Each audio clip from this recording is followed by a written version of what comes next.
إن للمتقين مفازا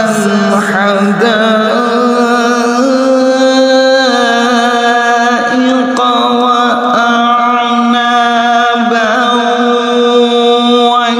وكواعب أترابا وكأسا دهاقا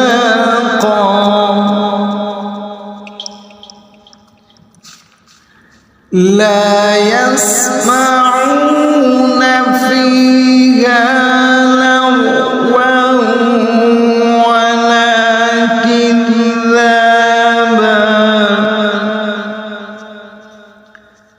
جزاء